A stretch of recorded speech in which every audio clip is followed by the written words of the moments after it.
I now give the floor to His Excellency Wang Yi, Special Representative of President Xi Jinping, member of the Political Bureau of the CPC Central Committee, and Minister for Foreign Affairs of China.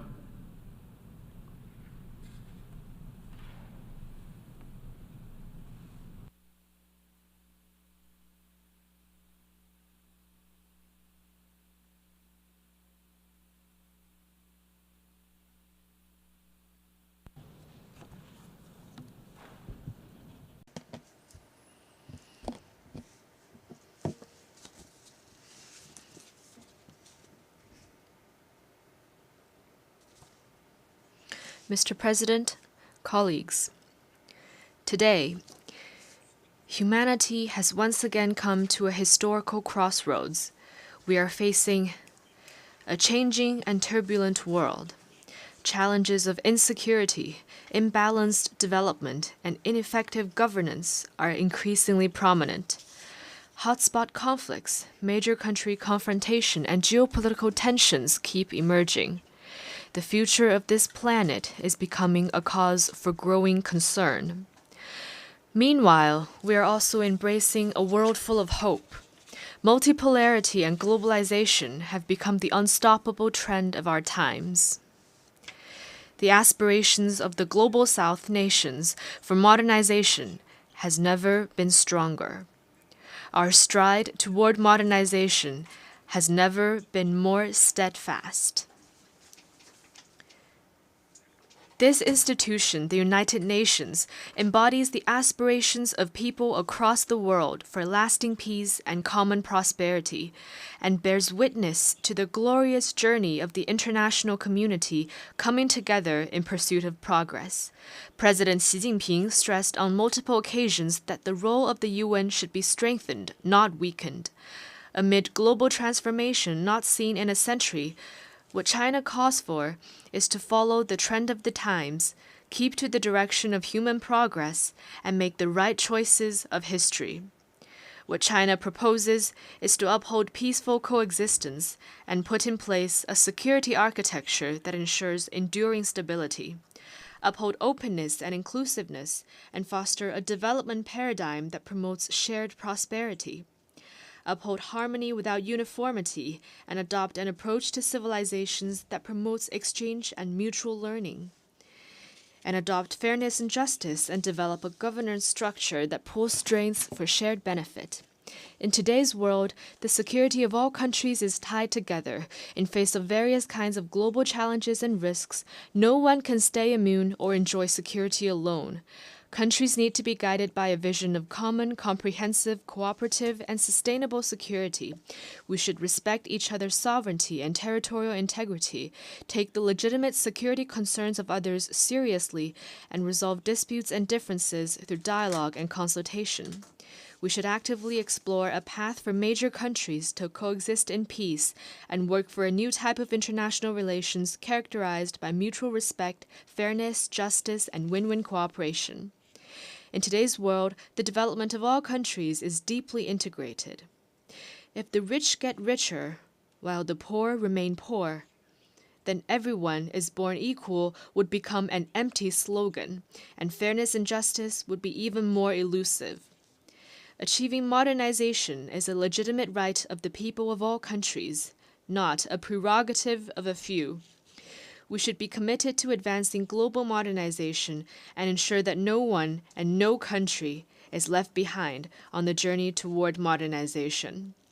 We should advocate a universally beneficial and inclusive economic globalization, unequivocally oppose unilateralism and protectionism, and help developing countries leap over the development divide to maintain the vitality of global economic growth. In today's world, each civilization has its own strengths. President Xi Jinping pointed out that there is no such thing as a superior or inferior civilization, and civilizations are different only in identity and location. We should respect the diversity of civilizations and strive to replace estrangement and clash of civilizations with exchanges and mutual learning. We should advocate humanity's common values, namely peace, development, equity, justice, democracy, and freedom. Refrain from conducting values-oriented diplomacy and oppose ideology-based confrontation. We should respect each other as equals and help each other succeed with an inclusive mind. In today's world, countries should all enjoy sovereign equality. As a large number of global South nations are growing with a strong momentum, gone are the days when one or two major powers call the shots on everything. We should advocate an equal and orderly multipolar world and see that all countries, regardless of their size, have their own place and role in the multipolar system. We should practice true multilateralism, oppose hegemonism and power politics, and make international relations more democratic. We should follow the principle of extensive consultation and joint contribution for shared benefits and make global governance more just and equitable. Mr. President, peace is the most precious thing in our world today. You may wonder if there is a path leading to peace. In fact, peace is the path. Without peace, development will not sustain. Without peace, cooperation cannot happen. For the sake of peace, a single ray of hope is reason enough not to give up. The slightest chance deserves a 100-fold effort. An end to the Ukraine crisis remains elusive. The top priority is to commit to no expansion of the battlefield, no escalation of fighting, and no provocation by any party, and push for de-escalation of the situation as soon as possible. China is committed to playing a constructive role, engaging in subtle mediation and promoting talks for peace, not throwing oil on the fire or exploiting the situation for selfish gains. At this session of the General Assembly, China, Brazil, and other countries in the Global South have jointly launched the Group of Friends for Peace. Its very purpose is to uphold the purposes and principles of the UN Charter, build consensus for a political settlement of the crisis, and contribute to a prospect of peace. The question of Palestine is the biggest wound to human conscience. As we speak, the conflict in Gaza is still going on, causing more casualties with each passing day. Fighting has started in Lebanon again, but might cannot replace justice. Palestine's long-held aspiration to establish an independent state should not be shunned anymore, and the historical injustice suffered by the Palestinian people should not be ignored anymore. There must not be any delay in reaching a comprehensive ceasefire, and the fundamental way out lies in the two-state solution. China has always been a staunch supporter of the just cause of the Palestinian people to regain their legitimate national rights and a staunch supporter of Palestine's full UN membership. We have recently helped to bring about breakthroughs in intra-Palestine reconciliation and will continue to work in concert with like-minded countries for a comprehensive and just settlement of the question of Palestine and durable peace and stability in the Middle East. The issue of Afghanistan concerns regional peace and security. It is important to help the country exercise prudent governance, fight terrorism effectively, improve people's life, and reinvigorate the economy to create a better life or future for the people of Afghanistan. The Korean Peninsula should not experience war again. The important thing is to make persistent efforts for de-escalation, commit to seeking solutions through dialogue and consultation, realize a transition from the armistice to a peace mechanism, and safeguard peace and stability on the peninsula. China is deeply aware that Asia needs stability and development and opposes division and conflict. As an important origin of human civilization and a key engine of global growth, Asia has the wisdom and capability to stabilize the situations through regional cooperation and handle differences properly through dialogue and consultation. We are firmly against the meddling by countries outside the region, and will firmly resist attempts by any force to stoke trouble and confrontation in the region. Mr. President, as the world faces increasingly serious challenges, China has never opted to be an indifferent spectator. Instead, we've been playing a bigger part in global governance than ever before. President Xi Jinping has put forth the Global Development Initiative, the Global Security Initiative, and the Global Civilization Initiative in recent years. They carry China's wisdom for resolving various difficult issues confronting humanity and bring impetus from China for improving global governance. In the face of uneven and inadequate global development, China's proposal is to put development at the top of the global agenda, focus on delivering the Sustainable Development Goals of the UN 2030 Agenda, increase input in development, and help developing countries better respond to different risks and challenges. At the recent Beijing summit of the FOCAC on China-Africa cooperation, President Xi Jinping outlined 10 partnership actions to be taken together with Africa to advance modernization, and announced the decision to give over 40 LDCs, including those in Africa, zero tariff treatment for 100% tariff lines. China is the first major developing country and the first major economy to take such a significant step. In the face of unilateral bullying acts such as sanctions and blockade, China firmly supports countries in defending their legitimate rights, upholding the equity and openness of the international system, making global development more coordinated and beneficial for all, and jointly opposing technology blockade and rejecting decoupling or severing supply chains. Sanctions and pressure will not bring monopolistic advantages. Suppressing and containing others will not solve problems at home. The right of people of all countries to pursue a better life should not be taken away. Here, we once again urge the United States to completely lift its blockade, sanctions, and terrorism-related designation against Cuba. In the face of aggravating ecological challenges, China is firmly committed to a path of green, low-carbon, and sustainable development. We will move from carbon peaking to carbon neutrality in the shortest time span in world history, contributing China's efforts to harmonious coexistence between humanity and nature. At the global level, the principle of common but differentiated responsibilities must be upheld, and the Paris Agreement must be implemented in earnest. Developed countries should assist developing countries in developing their capacity to cope with climate change. Touting the need of climate response while suppressing the green industries of others will only hold back global progress toward green transition. In the face of burgeoning artificial intelligence, China is committed to taking a people-centered approach, developing AI for good, and putting equal emphasis on development and security. We are working to explore and establish widely recognized international rules and standards. China supports the UN's role as the main channel for global AI governance and is committed to strengthening international cooperation on AI capacity building. China has put forth the AI Capacity Building Action Plan for Good and for All, and we are ready to make more contribution to the sound, orderly, fair, and inclusive development of AI. In the face of the task of human rights protection, China maintains that all countries' right to independently choose their path of human rights development should be respected. No country should impose its own will on others or interfere in others' internal affairs in the name of human rights. In human rights protection, China is committed to putting people first and promoting the free and well-rounded development of the people. We have found a path of human rights development that suits China's national conditions. China is ready to engage in equal-footed dialogue and exchanges with all countries and UN human rights bodies and jointly promote the sound development of the global human rights cause.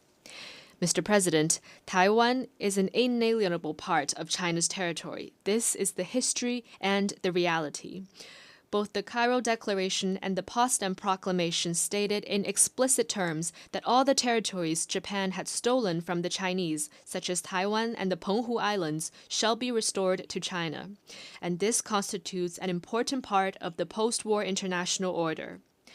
Right here in this august hall 53 years ago, the 26th session of the UN General Assembly adopted Resolution 2758 with an overwhelming majority, deciding to restore all the rights of the People's Republic of China at the UN, to recognize the representatives of the government of the People's Republic of China as the only legitimate representatives of China to the UN, and to expel the representatives of the Taiwan region from the UN and all the organizations related to it.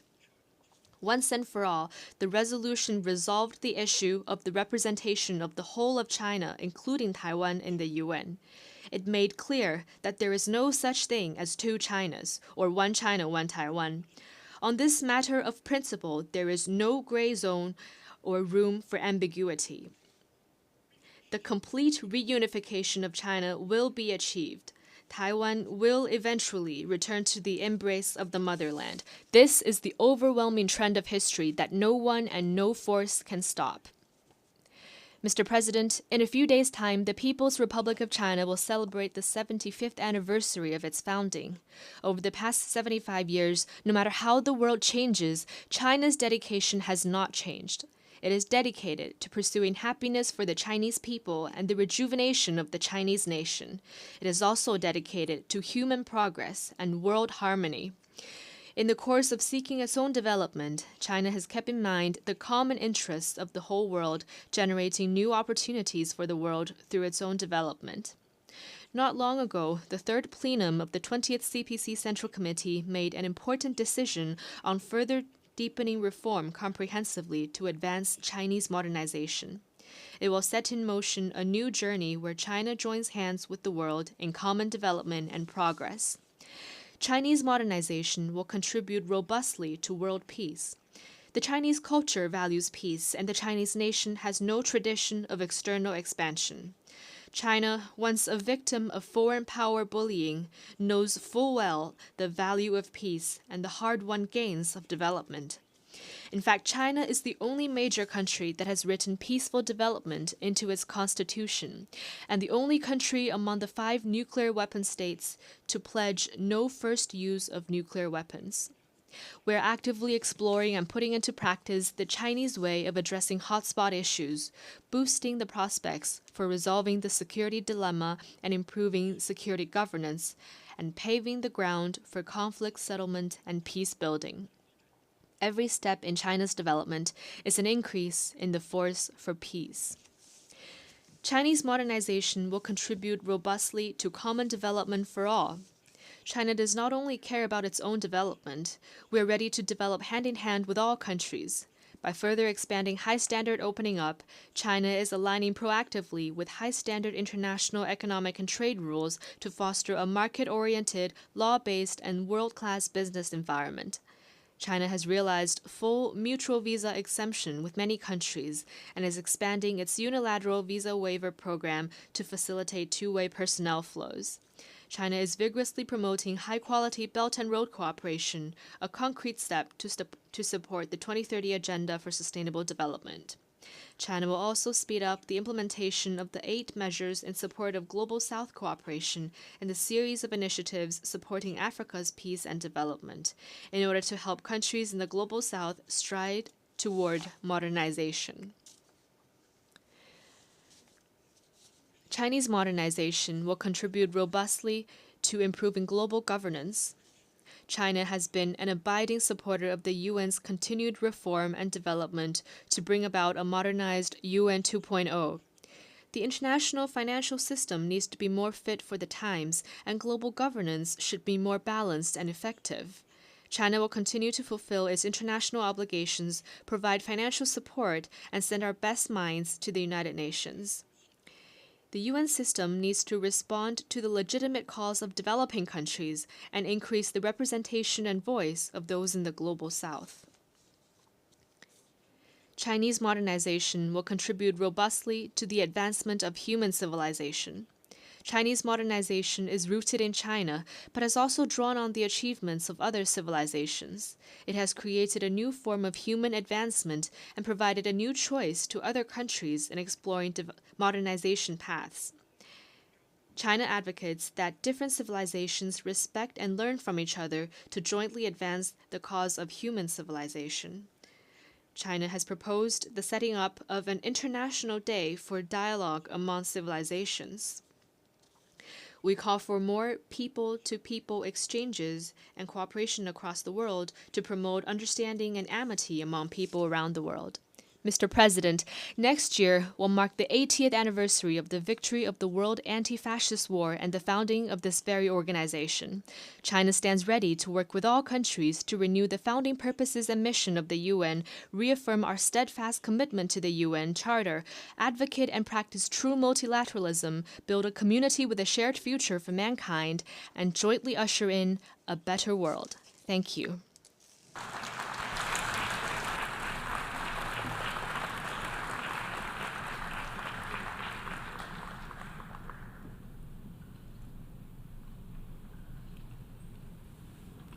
I thank the Special Representative of President Xi Jinping, member of the Political Bureau of the CPC Central Committee, and Minister for Foreign Affairs of China,